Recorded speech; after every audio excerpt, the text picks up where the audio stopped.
Good day mga kananay. Welcome po sa inyo. Dahil maagang-maaga pa dito sa amin. Ay, gumising ako kanina ng mga 4 o'clock dahil ako'y naglalaba. Ang daming trabaho ni kananay ngayong panahon. Pero yan ay dalarang sa exercise. Before I forget mga kananay ay maraming salamat po sa mga nag-comment sa first channel ko. Shout out lahat sa inyo na nag-comment sa akin. Maraming salamat. God bless sa inyo. Ngayon po ay pupunta muna ako sa amin doon sa baba. Bisitahin ko yung aking bahay doon dahil hindi ko na nabisita dahil yung aking nabisi kasi ako sa paggawa ng lampat. Karana dito po sa amin ay tabi kasi kaming kalsada. Kaya maraming mga sasakyan nagadaan, mga motor.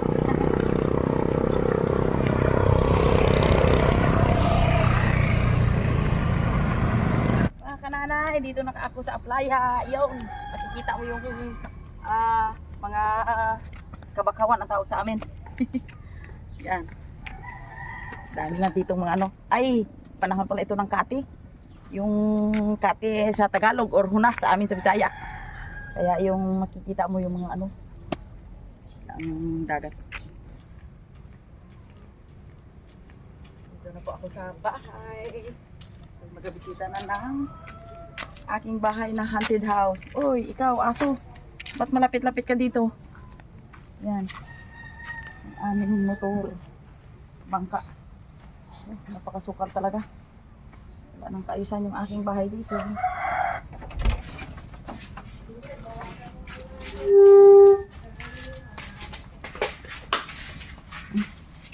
Liwanag na. Hindi muna. Yung listahan yung aking styrofoam. Styrofoam na gamit sa sabiki. Saka ito yung aking sabiki. Hindi pa ako magasabiki. Darating araw na magasabiki ulit ako. Saka ito ang mga basura kong nainiwan dito. Yung kananay, ito ay basa na ang litrato ni Hana nung maliit pa. Sayang, nabasa na ng bagyo. Kasi itong aking bahay ay ano na, butas-butas na. Bitulo. Kaya yan ang ano. Sayang. Sa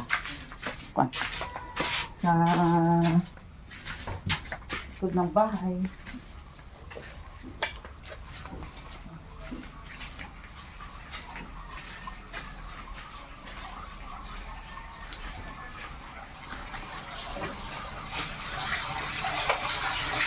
Madilim.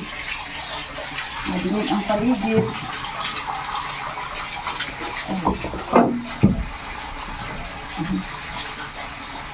Daming gamit ang nakaabang.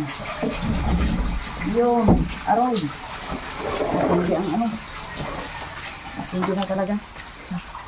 Itong aking bahay ay haunted house na talaga. Wala na kaisan. Ilang taon na ako dito hindi pagbisita. Ilang taon na hindi ko narinisan na. Kaya yan. Ang bahay ni Eric ay wala na rin ano. Wala na rin natira kasi doon na sila sa taas. Kaya yung aming mga ano ay yan. Yan ang aming makina nung una na ano. Yung dito pa kami. Yung dito pa kami ito ang aming makina na Yanmar. Ito ang ginagamit na sa Tisan nung buhay pang asawa ko. Kaya itong aming makina ay bala kong dalhin sa taas. Doon ko ilipat. Yun. Ang aking makina. Yan po ay Yanmar. Kaya itong aking kon ay ayaw kong ma-stress. Daming mga basura na talaga. Ang aking bahay. Hindi ko alam kung ito ay maayos pa. Oh. Yun. Ang aking bahay na iniwanan ko ng 1 taon na nakaraan. Yung mga gamit namin wala na sa ayos. Yun. Kaya yung aming halo-halo na yung aming gamit dito. Halo-halo na. Ay, kalawangin na. Kalawangin na. Ayan. Hi. Talagang Ang buhay na naman ng tao. No?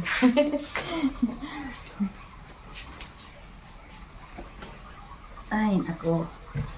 Ayun. Ay, mga kananay. Naalala ko nga pala ito ay larawan ng aking anak na si Ed at saka si Hayahay, brother Ed. Ito kasi sila magkapatid. Kaya hindi ko alam na sila ay makapag-aral. Ito na sila. Ngayon na kanila. Ito po ay litrato ng aking dalawang anak na pinatapos ko sa kolehiyo. Yan sila magkasunod. Ito po si brother Ed ang matanda. Sunod dito si Miss Hayahay. Siya po ay nakatapos na teacher.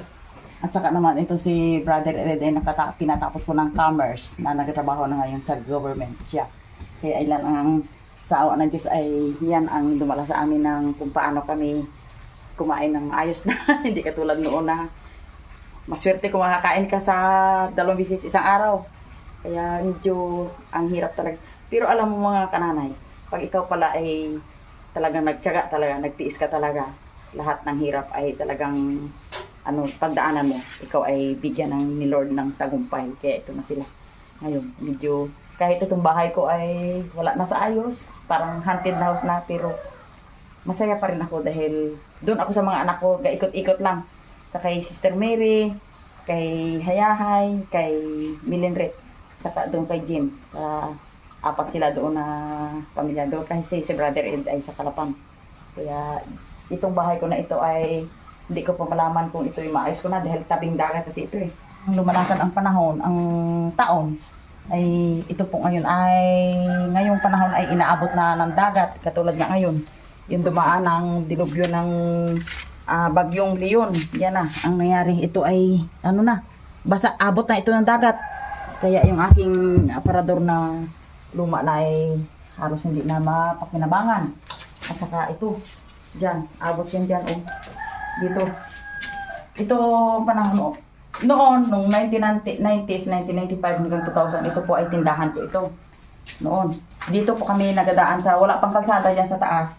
Ako po dito nagadaan sa dagat. Nagadaan. Minsan po ay, wala akong kasama, ay marunong din ako magdala ng bangka. Yun.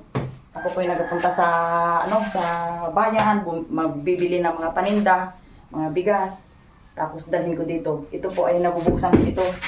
Unang panahon. Ito ay nasaran lang. Ay ngayon, magdaan ang bagyo. Nako dito, puno ito dito ng dagat.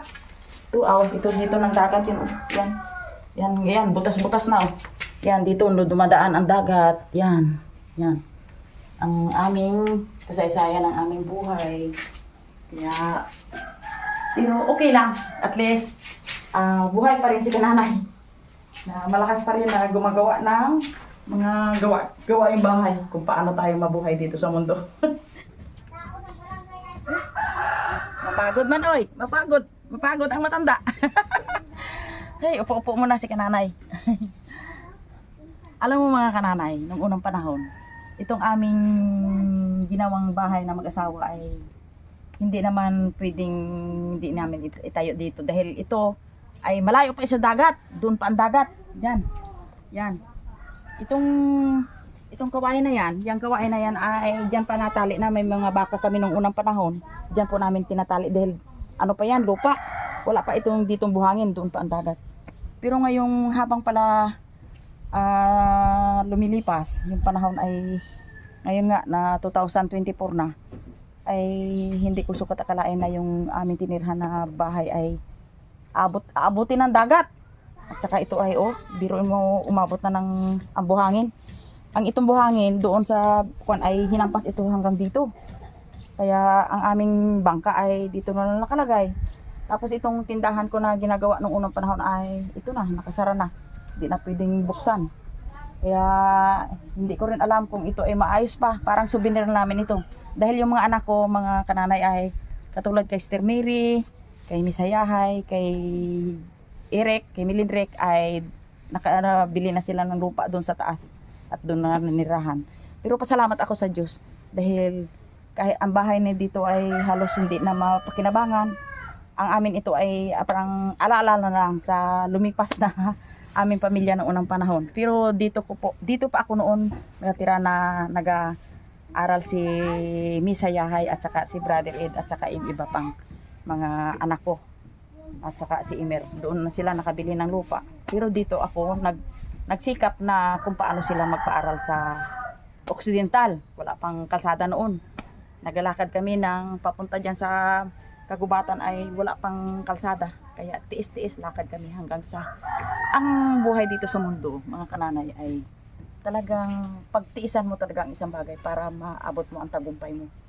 Kaya yan ang maganda sa ating mga kananay. Hindi tayo mawala ng pag-asa, hindi tayo mabigo na ganito, na dumaan ang hirap. Talagang ang napapansin ko mga kananay ay pag ikaw talaga ay maghirap, gumawa ka ng mabuti, at saka ang una-una ay humingi ka ng guidance kay Lord na kung paano ka makakasurvive sa lahat ng mga problema, sa lahat ng mga gawain na dinaanan mo dito sa lupa ay magkakaroon ka ng tagumpay. Kaya doon ako naniwala na pag ang ikaw ay namumuhay dito sa bundong ibabaw ay kasama mo ang guidance ni Lord, talagang magtatagumpay ka. Kaya yan na lang ang pinaka muto ko sa buhay, na habang tayo nabubuhay sa mundo ay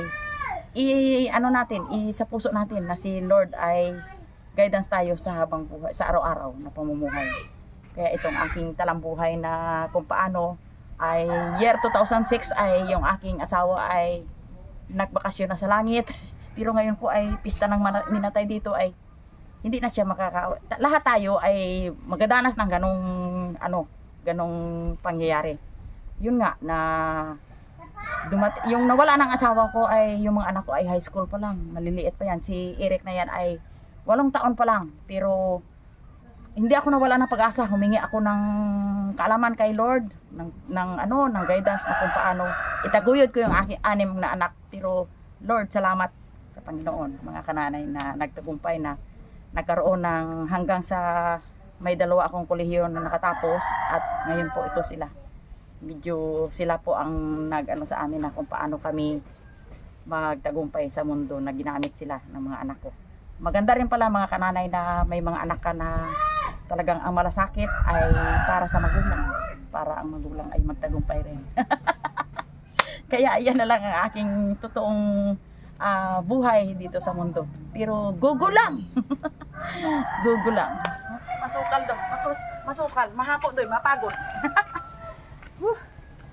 Ay, bukas na. Ay, luti ni Brother Ed na nabili nung 2015. Ito. Ngayon po ay parang hindi na tayo makakapasok dahil masukal.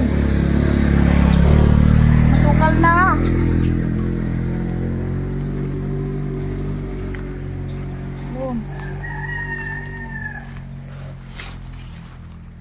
Ang nakakalungkot ito ay yung aking mga langka dito ay napatay nung kasalukuyang El Nino. Kaya ayan yan ang kunang langka. Uy, may bunga ang kwan ni Miri. Sister Miri, noy, kunin ko. May bunga ang patula. Ano kaya ito? May bunga. Pwede siguro ito, no? Pwede pa. Yun, kunin ko. Ay. Yun. Ganda. Yan. Ito po sa amin ang patula. Yun. Sarap ito ilagay sa sariwang. Ayun pa. Meron pa pala. Naku. Ayun. Yun, may isa pa na patula. Yun ay parang magulang na yata, hindi na pwede itong yung igulayin. Kaya yan ay gawin na lang namin na binhi. Binhi para sa next na taniman ay may tanim na naman. Dami, wakan.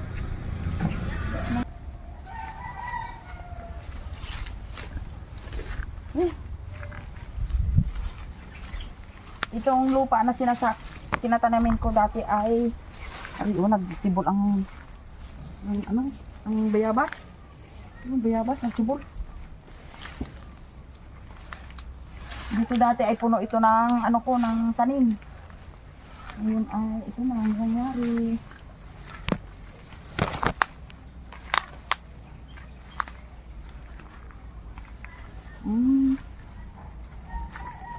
Dito pala si parang ginakahoy na itong kahoy ni ano. Ito. Ito. Ano kaya ito? Kaluyan. Ay, ang kahoy dito pag ano. Wala na siguro ito dito ko. Ay, yun na lang. Yun na lang ang aking kukunin.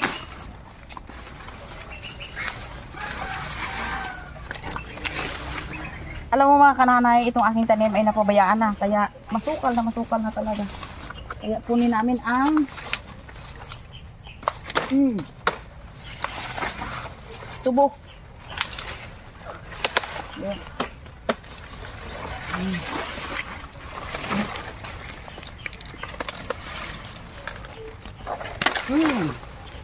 Yan. Ito, pwede itong kainin. Kuha pa kami.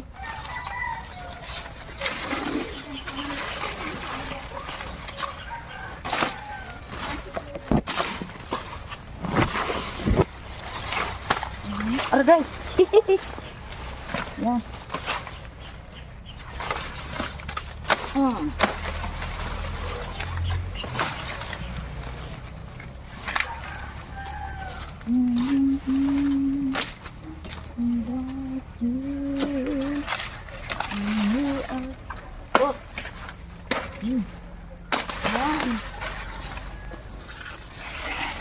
Alis na kami.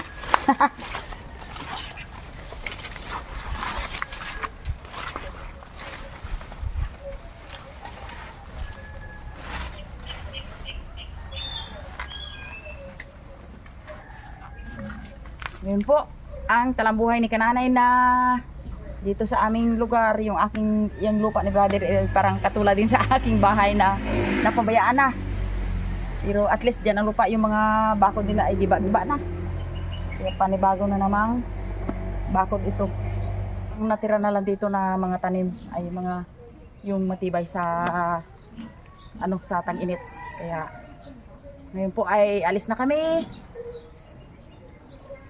Salamat sa inyong panonood sa channel ni Kananay Mercy. Hanggang dito na lang ang episode na ito. Thanks for watching!